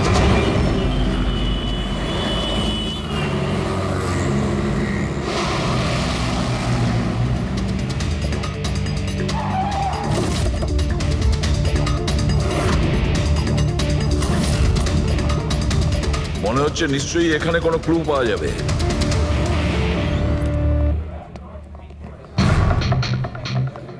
আসুন স্যার, এখানে বসুন। আচ্ছা, আপনি এটা বলুন তো যে এই মেয়েটা আপনাদের এখানে খাবার খেতে এসেছিল? আপনারা আসলে কে? সিআইডি। এখন আর কোনো কথা নয়, শুধুমাত্র ঠিকঠাক জবাব দাও। হ্যাঁ স্যার, কাল রাতেও এখানে এসেছিল, কিন্তু স্যার সিআইডি ওকে কেন খুঁজছে? একে আমরা খুঁজছি না, এর খুনিকে খুঁজছি। খুন হয়ে গেছে বেচারি। একটা কথা বলুন, এই মেয়েটা কি একা এসেছিল নাকি অন্য কেউ সঙ্গে ছিল? স্যার, এসেছিল তো একাই, কিন্তু ও কথা বলেছিল অনেকের সঙ্গে। একা এসেছিল তো অনেক লোকের সাথে কথা হলো কিভাবে? আসলে আমাদের রেস্টুরেন্টে কালকে স্পিড ডেটিং নাইট ছিল। Speed dating? স্পিডে তো কার কিংবা বাইক চালানোর কথা শুনেছিলাম স্যার, কিন্তু স্পিড ডেটিং এটা কি ধরনের জিনিস? স্যার, স্পিড ডেটিং ইয়াং জেনারেশনের কাছে এখন খুব পপুলার স্যার। বেসিক্যালি ছেলে বা মেয়ের মিটিংয়ের জন্য একটা প্ল্যাটফর্ম তৈরি করা হয়, যাতে ওরা নিজেদের জীবনসাথী বেছে নিতে পারে। মানে যেভাবে ইন্টারনেট থেকে যোগাযোগ হয়, তাই তো? হ্যাঁ স্যার, অনেকটা সেরকমই, তবে ফোকাসটা বিয়ের ওপর নয়, ডেটিংয়ের ওপর হয়, যাতে ছেলেমেয়েরা নিজেদের চিন্তাভাবনা শেয়ার করতে পারে, আর যাকে পছন্দ হবে তাকে জীবনসঙ্গী করতে পারে। মানে যে কেউ যে কোনো লোকের সঙ্গে কথা বলতে পারে, আলাপ করতে পারে আপনাদের এই স্পিড ডেটিং এর মাধ্যমে? হ্যাঁ স্যার, প্রত্যেকটা মেয়ে আলাদা আলাদা টেবিলে বসে, আর ছেলেদের কাছে 5 মিনিট সময় থাকে তাদের সঙ্গে কথা বলার জন্য। মেয়েরা কথাবার্তার ভিত্তিতে তাদের লিস্ট থেকে 10-এর মধ্যে মার্কস দিতে থাকে ছেলেদের, আর ডেটিং এজেন্সি এই মার্কসের ভিত্তিতে ছেলে মেয়েদের জীবনসঙ্গী বেছে দেয়। আচ্ছা, কতজন এসেছিল এই আপনাদের স্পিড ডেটিং এ? স্যার, 10টা ছেলে আর 10টা মেয়ে ছিল। খুব ভালো ইভেন্ট হয়েছিল স্যার।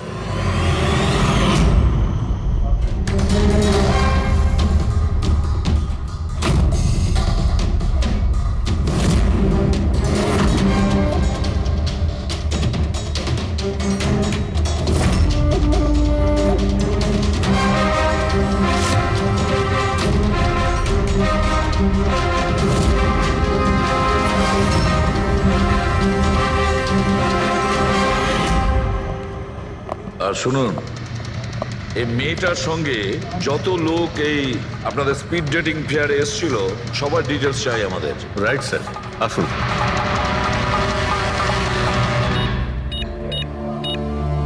স্যার এই হলো এই ম্যাডামের ডিটেলস। মিস মালা বিরমানি, অ্যাড্রেসটা হলো A/231B ইউক্যালিপ 1111, ফোন নাম্বার 6528119991। এই সব কিছু ডিটেলস চাই আমাদের। আচ্ছা, ওই মেয়েটা কালকে মেক্সিকান খাবারের সঙ্গে কফিও খেয়েছিল কি? না স্যার, কফি তো পাওয়াই যায় না আমাদের রেস্টুরেন্টে। আপনাদের এই রেস্টুরেন্টে কফি পাওয়া যায় না? না স্যার। আচ্ছা আচ্ছা, আপনি এর প্রিন্ট আউটটা নিয়ে আসুন। আনছি স্যার। হতে পারে এই মালা এখান থেকে কোনো ছেলের সঙ্গে বাইরে গিয়েছিল কফি খেতে, খাওয়া দাওয়ার পরে, আর তখনই ও খুন হয়ে যায়। কি? এটা কিভাবে সম্ভব? না, আচ্ছা ঠিক আছে, থ্যাংক ইউ। এত বড় একটা মিথ্যে! ওই মেয়েটার নাম ভুল আছে, ওই মেয়েটার অ্যাড্রেসটাও ভুল। আমি এটা ভেবে পাচ্ছি না যে কারো লাইফ পার্টনার খুঁজতে গিয়ে সবকিছু এত ভুল কেন। হতে পারে ওই মেয়েটা ফ্রড। যাই হোক না কেন, ওকে তো শনাক্ত করতেই হবে। লাশের কাছে না মোবাইল ছিল আর না পার্স। স্যার, ওই মেয়েটা মারা গেছে 48 ঘন্টা হলো। ওর বাড়ির লোক কিংবা চেনাশোনা কেউ নিশ্চয়ই কোথাও রিপোর্ট লিখিয়েছে। পুরো বিয়েটা চেক করছে, আমরা জেনে যাবো। গোরেগাঁও পুলিশ স্টেশন মালা নামের কোনো মেয়ের মিসিং কেস ফাইল করা হয়েছে?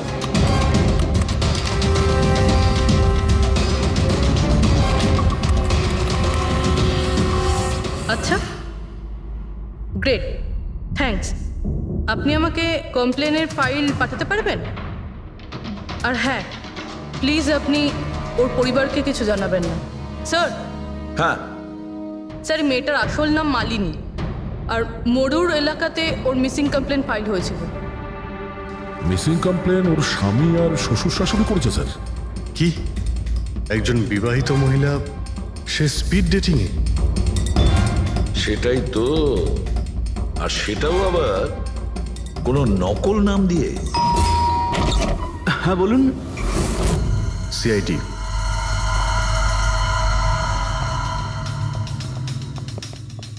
এই দেখুন স্যার, বিয়ের এত বড় একটা ছবি টাঙিয়ে রেখেছে, আর মালিনী। যদি আমি এরকম করতাম, আমার বউ আমাকে বাড়ি থেকে বের করে দিত। স্যার, কিছু জানতে পেরেছেন? মালিনী কোথায়? আই এম সরি, কিন্তু একটা খারাপ খবর আছে। খারাপ খবর? মানে মালিনীর অ্যাক্সিডেন্ট হয়েছে? কোথায় ও? কোন হসপিটালে রয়েছে? কেউ আপনার স্ত্রীকে খুন করেছেন। হ্যাঁ? খুন? কিন্তু কে কে করেছে স্যার? দেখুন, এখন যে কথাটা আপনাদের বলতে যাচ্ছি সেটা শুনে হয়তো আপনারা আরো কষ্ট পাবেন।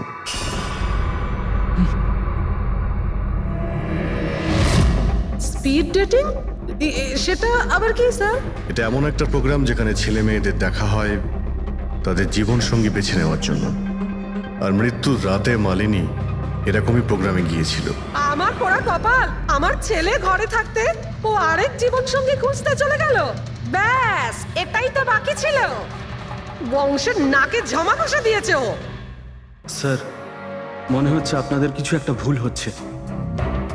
আমাদের বিবাহিত লাইফ তো খুব ভালোই চলছিল, তাহলে ওর নতুন পার্টনারের কিসের প্রয়োজন পড়লো?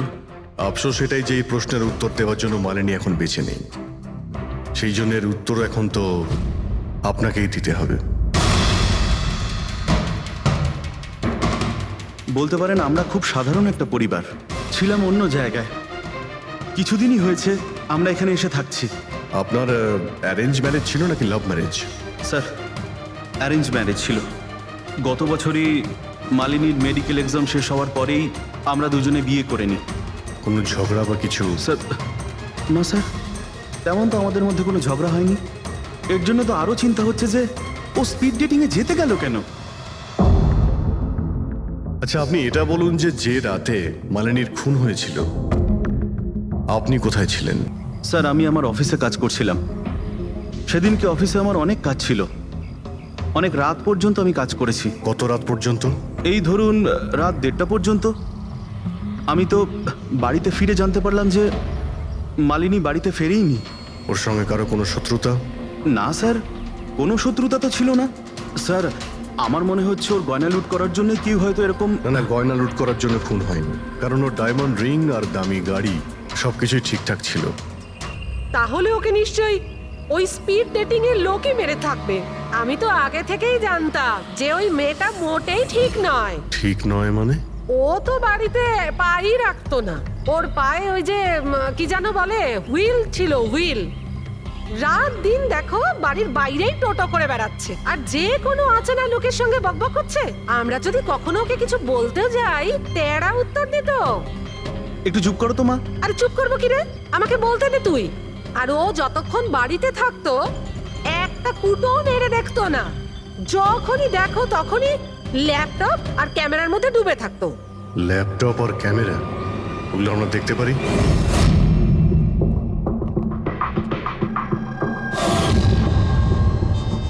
স্যার এই হলো ওর ল্যাপটপ। আর এই ক্যামেরাটা কোথায়?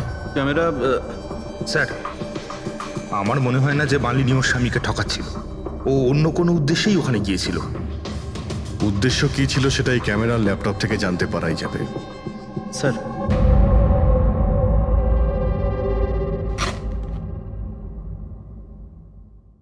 ক্যামেরা কোথায়? ব্যাগ তো খালি। স্যার ও তো ক্যামেরা এর মধ্যেই রাখতো, জানি না কোথায় আছে ওটা। এমনটা নয় তো মালিনীর পার্টস আর মোবাইলের সঙ্গে খুনি ক্যামেরাটাও নিয়ে চলে গেছে?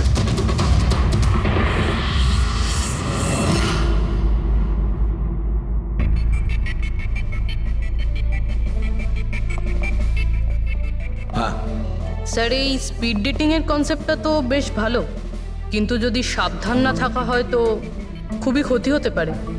হ্যাঁ স্যার, এদের মধ্যে কেউ ক্রিমিনালও হতে পারে। একদম ঠিক, কিন্তু এই সাবধানতাটা ইভেন্ট ম্যানেজারের এবং সমস্ত পার্টিসিপেন্টদের এটা বোঝা উচিত। স্যার, হ্যাঁ, এই সোহনের মিথ্যে কথা ধরা পড়ে গেছে স্যার। এ আমাদের বলেছিল পরশুদিন রাতে ও নিজের অফিসে কাজ করছিল রাত্রি 1:30 পর্যন্ত, কিন্তু ওর মোবাইল ডিটেলস অন্য গল্প বলছে। ওর অফিস আন্ধেরিতে আর এই দাদা বান্দ্রাতে ছিল রাত 11:30 থেকে 12:30 অবধি, সেই রেস্টুরেন্টের কাছে যেখানে মালিনী গিয়েছিল স্পিড ডেটিং এর জন্য। এখনই ওকে ডেকে পাঠাও।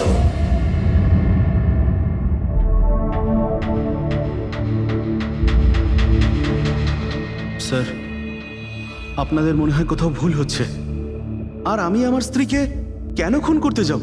মাননী যখন মিথ্যে কথা কেন বললে? রাত 1:30টার সময় অফিসে ছিলে কি? স্যার আমি তো স্যার সত্যি এটাই যে তুমি মালিনীকে ওই রেস্টুরেন্টে দেখেছিলে ওই ছেলেদের সঙ্গে কথা বলতে। তুমি রাগে উন্মাদ হয়ে যাও আর সেই জন্য তুমি ওকে খুন করো। না না স্যার, আপনি যাই বলছেন তার মধ্যে অর্ধেক সত্যি অর্ধেক মিথ্যে। হ্যাঁ, আমি সেদিন রেস্টুরেন্টে গিয়েছিলাম, আমি ওখানে মালিনীকে দেখেছিও, কিন্তু কিন্তু আমি ওকে মারিনি স্যার। আর আর আপনাদেরকে আমি মিথ্যে কথা বলেছিলাম কারণ আপনারা যেন আমাকে না সন্দেহ করেন। তুমি মালিনীকে মারোনি, তাই তো? ঠিক আছে। আচ্ছা, 1 মিনিটের জন্য ভেবে নিলাম যে তুমি সত্যি কথা বলছো, যে তুমি মালিনীকে খুন করনি, কিন্তু সেই কথাটা বোঝাও আমাকে। এটা বলো, তুমি আগে থেকেই কি করে জানতে যে মালিনী ওই রাতে ব্যান্ড্রার ওই রেস্টুরেন্টে স্পিড ডেটিং ইভেন্টে পার্টিসিপেট করতে যাচ্ছে? স্যার মালিনী কয়েকদিন ধরে কেমন ধরনের ব্যবহার করছিল জানো? না রাত না দিন, যখনই মন চাইতো বাড়ি থেকে বাইরে বেরিয়ে যেত। যখনই আমি এই ব্যাপারে ওর সাথে কথা বলতে যেতাম তো তো তো অজুহাত দেওয়া শুরু করতো। তারপরে সেদিন রাতে আমার বন্ধুর মারফত আমি জানতে পারি যে ও ব্যান্ড্রার একটা রেস্টুরেন্টে বসে আছে।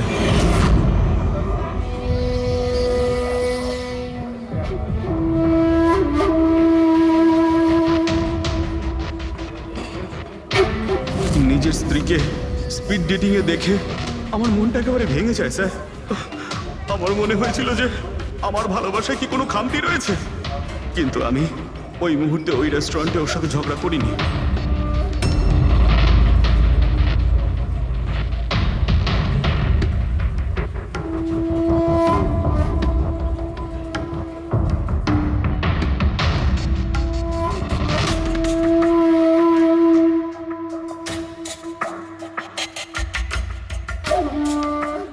আর যখনই ও বাইরে চলে এসেছিল আমি কিছু বলার আগেই ও অটো অটো ধরে তাড়াতাড়ি চলে যায়।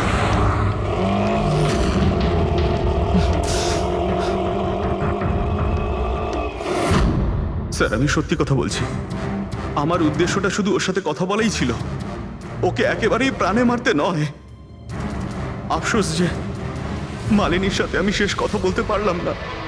এখন এই রহস্য সারা জীবন রহস্য হয়েই থেকে যাবে যে ও আমার সাথে প্রতারণা করলো কেন। ও তোমার সঙ্গে প্রতারণা কেন করলো? ঠিক আছে, এবার আমি তোমাকে যেতে দিচ্ছি, কিন্তু এটা ভেবো না তুমি যে আমরা তোমাকে সন্দেহ করছি না। সেটা তো ততক্ষণই থাকবে যতক্ষণ না তুমি নির্দোষ প্রমাণিত হচ্ছ। বুঝেছো তুমি?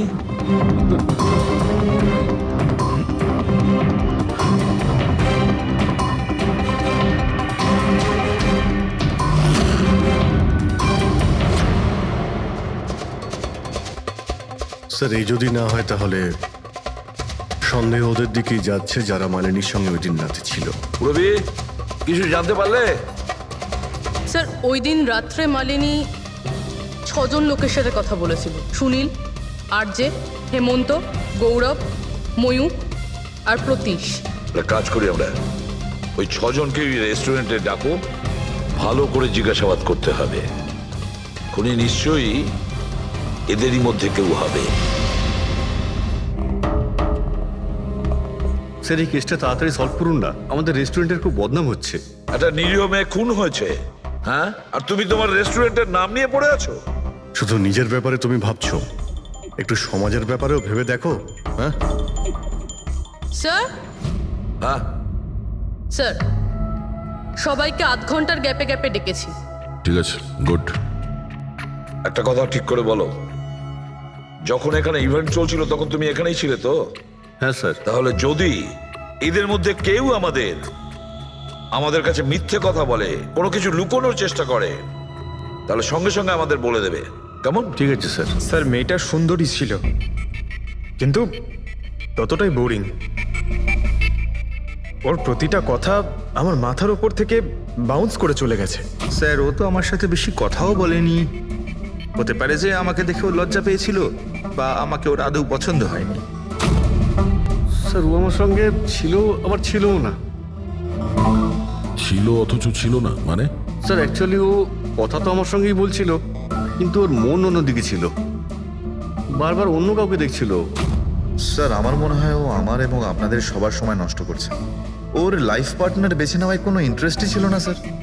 তার থেকেও বড় কথা স্যার, ওর মন অন্য কোথাওই ছিল। স্যার আমার তো ওকে খুবই পছন্দ হয়েছিল, কিন্তু মনে হয় ওর আমাকে পছন্দ হয়নি।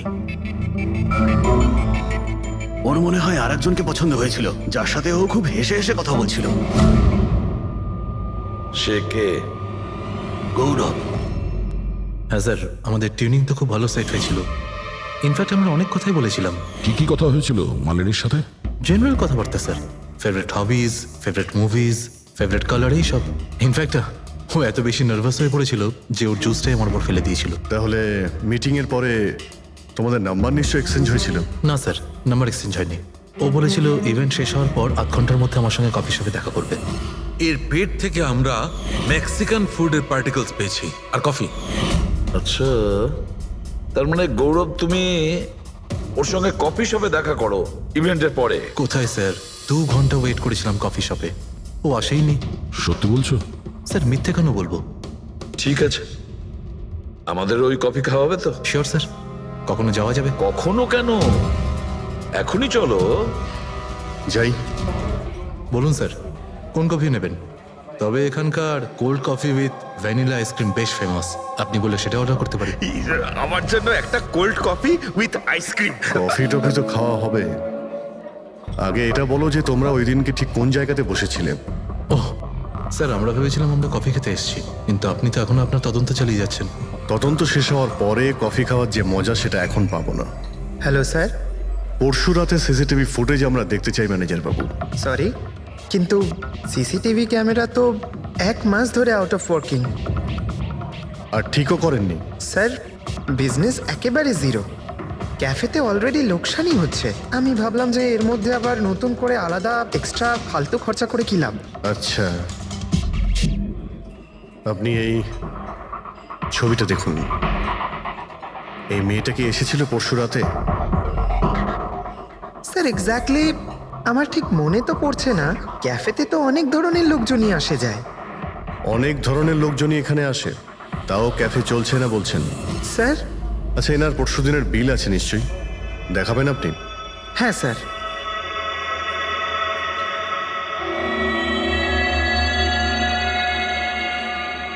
স্যার এই যে বিল, 27 তারিখ রাতের 11টা বেজে 4 মিনিটের বিল এটা। 1 মোকা কফি আর একটা ক্যাফেচিনো কফি। তুমি তো বললে তুমি একা ছিলে, তাহলে এই দুটো কফি কিসের জন্য? স্যার আমি তো ওর জন্য কফি অর্ডার দিয়েছিলাম, ও না আসলে আমি কি করব? আমি অনেকক্ষণ ওর জন্য অপেক্ষা করেছিলাম।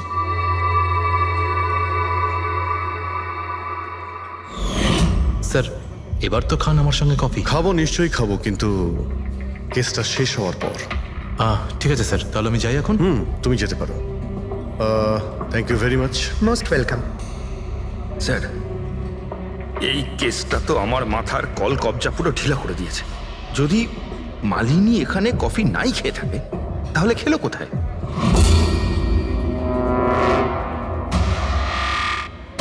ওই গৌরবী আবার মালিনীকে মেরে ফেলেনি তো? ও মালিনীকে এই কফি শপে ডেকেছিল কফি খেতে, সে যখন আসে না ও ভেঙে পড়ে, খুন করে দেয়। যে কোনো কিছু হতে পারে এই কেসে ফ্রেডি, যে কোনো কিছু হতে পারে। স্বামীও মারতে পারে, ওই ছেলেদের মধ্যে কেউ হতে পারে, বা কোনো তৃতীয় পার্টি। মনে আছে তোর ক্যামেরাটা উধাও? এমন কেউ যার ওই ক্যামেরাতে কোনো ছবি নিয়ে প্রবলেম আছে।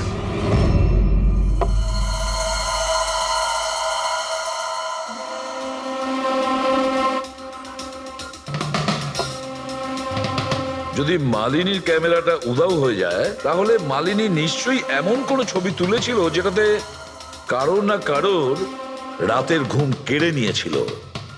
স্যার, ক্যামেরা দিয়ে ছবি তোলার পরে বেশিরভাগ লোকেরা যে ল্যাপটপে সেগুলো সেভ করে রাখেন। স্যার ল্যাপটপে তো কোনোই ছবি নেই। হতে পারে ও ইন্টারনেটে কোথাও সেভ করেছে, নিজের ইমেল অ্যাকাউন্টে কিংবা কোনো পার্সোনাল ওয়েবসাইটে। তার মানে স্যার, আজকাল ক্যামেরা থেকে ডাইরেক্ট ফটো অনলাইনে সেভ হয়ে যায়। হ্যাঁ ফেডরিক, হতে পারে ইন্টারনেটের মাধ্যমে। ও গ্রেট। পাওয়া গেছে? হ্যাঁ স্যার। স্যার ফটোর ওয়েবসাইট আর তার পাসওয়ার্ড পেয়ে গিয়েছি, এই দেখুন। ওয়েল, দেখাও তো একটু। স্যার এই ক্যামেরা থেকে ভিডিও ফুটেজ বানানো হয়েছিল ওর মারা যাওয়ার কিছুক্ষণ আগে।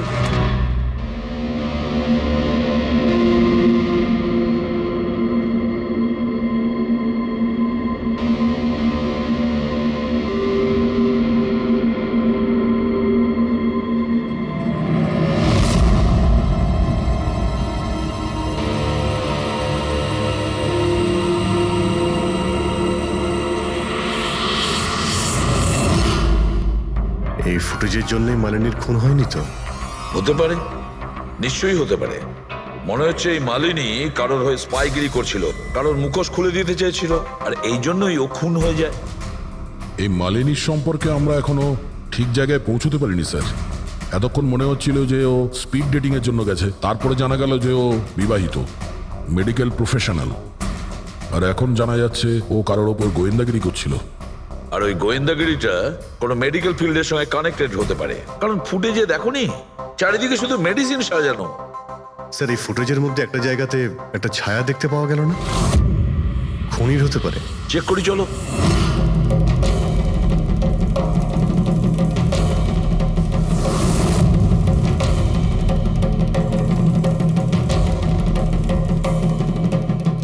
এর মধ্যে যে ডেটগুলো দেখতে পাচ্ছি এ তো এক্সপায়ার হয়ে গেছে।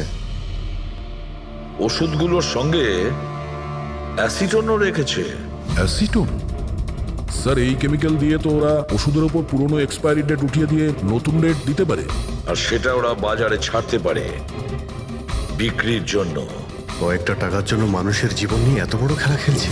এটার খোঁজ নিতেই মালিনী ওখানে গিয়েছিল।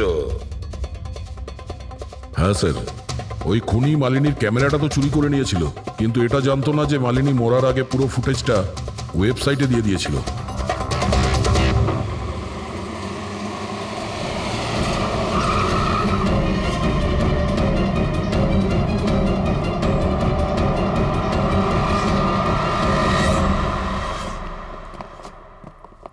স্যার আপনারা কাকে খুঁজছেন? আমরা সিআইডি থেকে। স্যার এ তো আমাদের কোম্পানির ডিব্বা। ওটা তো আমরাও দেখতে পাচ্ছি, কিন্তু কি চলছে এই গোডাউনে? পুরনো ওষুধকে নতুন বানানোর ধান্দা চলছে, হ্যাঁ? না স্যার, আমাদের এখানে কোনো বেআইনি কাজ হয় না। বরং আমি এটা বুঝতে পারছি না যে এই জায়গাটা কোথায়। আচ্ছা, এটা তোমাদের গোডাউন নয়? স্যার এটা তো আমাদের কোম্পানির গোডাউন নয়। ইনফ্যাক্ট আমাদের কোম্পানির গোডাউন এই বিল্ডিং এর নিচেই আছে, আপনারা চাইলে চেক করতে পারেন।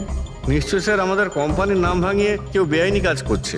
কিন্তু আপনাদের কোম্পানিতে যে পুরনো ওষুধ, ওগুলো কি করেন আপনারা? স্যার একটা কোম্পানিকে আমরা কন্ট্রাক্ট দিয়েছি আমাদের কোম্পানির সব পুরনো মেডিসিনগুলোকে ডিস্ট্রয় করার জন্য। আমাদের কাছে রেকর্ডও আছে, আপনি চাইলে দেখতে পারেন। এক মিনিট।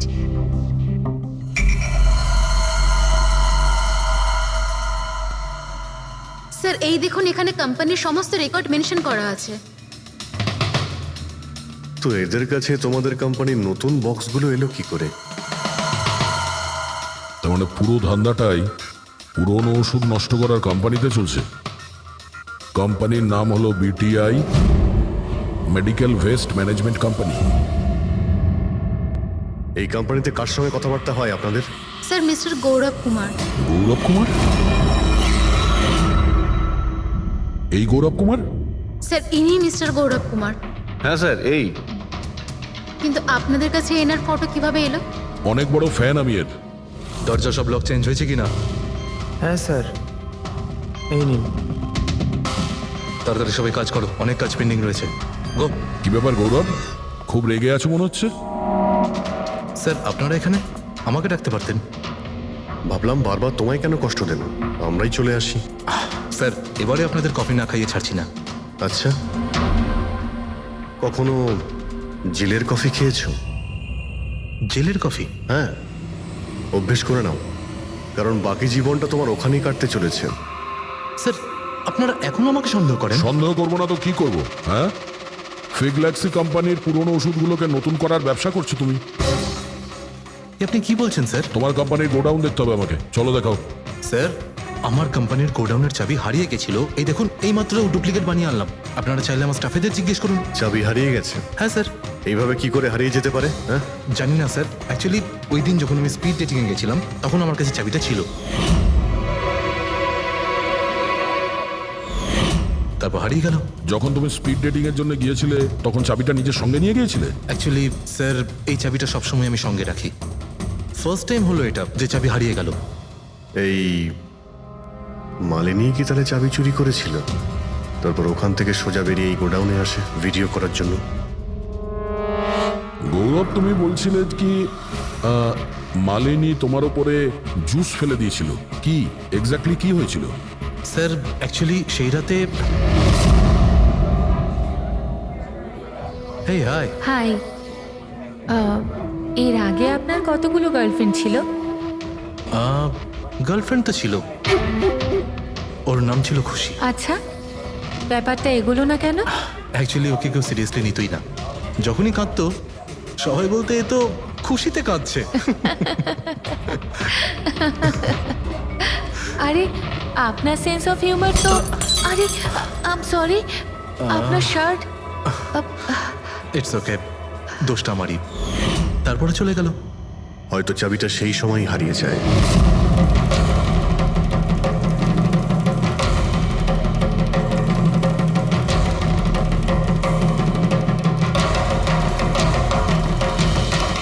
মালিনী চাবি চুরি করেছিল?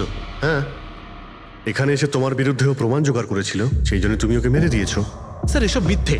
স্যার ওই দিন রেস্টুরেন্টের পর ওর সঙ্গে দেখাই হয়নি। চলো এই গোডাউনটা দেখাও যার চাবিটা হারিয়ে গেছিল। এখন তো নতুন চাবি এসে গেছে না, চলো।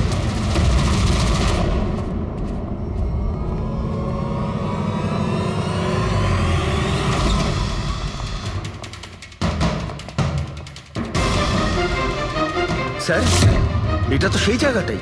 যার ফুটেজ মালিনী শুট করেছিল।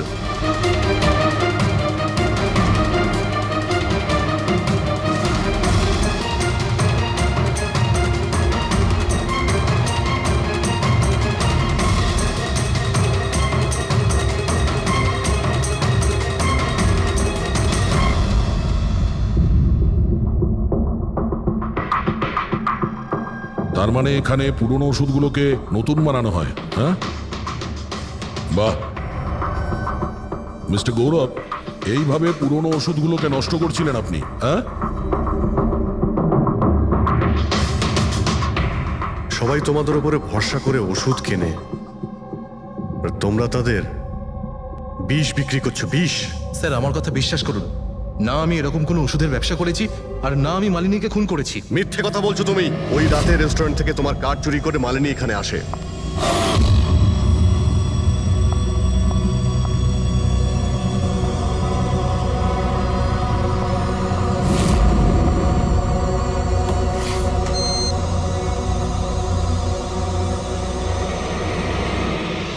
ও এখানে সেই ফুটেজ শুট করে।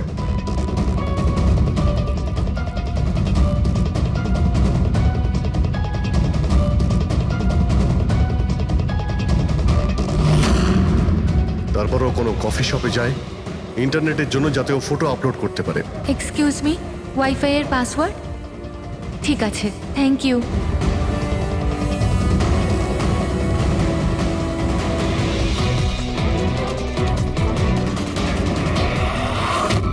আর যেই ও কফি শপ থেকে বাইরে বেরিয়েছিল তুমি ওকে ফলো করেছো, আর যেই সুযোগ পেয়েছো অমনি ওকে মেরে দিয়েছো, হ্যাঁ? আর ওর লাশটাকে সমুদ্রে ফেলে দিয়েছো। স্যার সেই রাতে আমি গোডাউনে আসিনি, আমার কথায় বিশ্বাস নেই তো? ঠিক আছে, ওয়াচম্যানকে জিজ্ঞেস করুন। ওই ফুটেজে একটা ছায়া দেখতে পেয়েছি, কে ছিল সে? স্যার আমি কি করে জানবো সে কে ছিল? আচ্ছা, এক্ষুনি জেনে যাবো, চলো।